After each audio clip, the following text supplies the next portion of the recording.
So, good day everyone. I am Sir Andre Herrera. This is my activity in ethics. So, number 1, what are the marks of reality in Buddhism?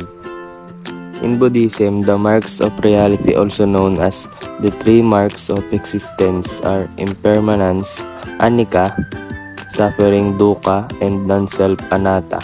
These marks apply to all phenomena including ethical considerations.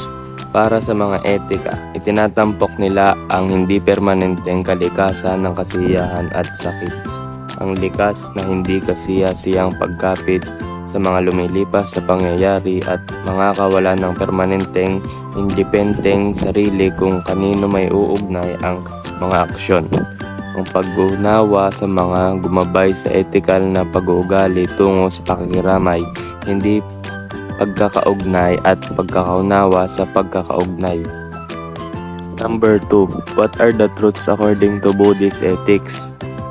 Ang Budismo ay madalas na nakabatay sa etika nito sa 4 na marangal na katotohanan, na ang katotohanan ng sakit, dukkha, sakit kawalang kasiyahan, at prinsipyo ay mga tanda ng buhay.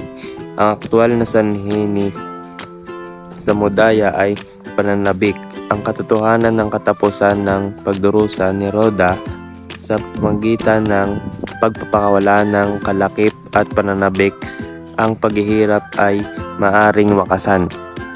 Ang rutang Noble Eightfold ay binubuo ng mga prinsipyo tulad ng kaalaman, intensyon, pananalita, pagkilos, kabuhayan, pagsisikap, pag-iisip at konsentrasyon. Ang pagsunod sa mga prinsipyong ito ay maaring humantong sa pagtigil ng pagdurusa. Ito ang realidad ng rutang patungo sa pagtigil ng pagdurusa, Magga. Number 3, is suffering a truth according to Buddhism? Yes. Sa Budismo, ang sakit ay makikita bilang isa sa mga mahalagang katotohanan. Ito ay madalas na tinatawag na First Noble Truth. Pinaniniwalaan ng Budismo na ang pagdurusa o dukkha ay isa sa kinakailangang bahagi ng buhay sa lupa at kasama hindi lamang pisikal na sakit, kundi na rin ang kalungkutan sa isip, kawalang kasiyahan at kalungkutan ng nakokondisyon na pag-iral.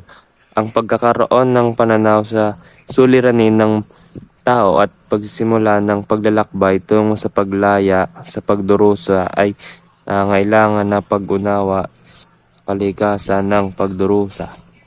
Number 4, how to alleviate suffering?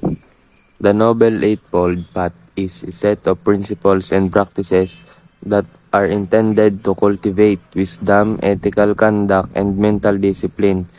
Buddhism states that following this path can help people gradually lessen their suffering and achieve liberation from the cycle of birth, death, and rebirth. And from the last number 5, what is karma according to Buddhism? Ang karma sa Budismo ay tumutukoy sa batas na sanhi at epekto na moral na universo. Ito ay ang ideya ng mga epekto para sa mga bawat sinasadyang aksyon, maging ito ay pagsalita, pisikal o mental. Ang mga epekto ng mga kilos ng isang tao ay maaari ding madama sa mga susunod na habang buhay.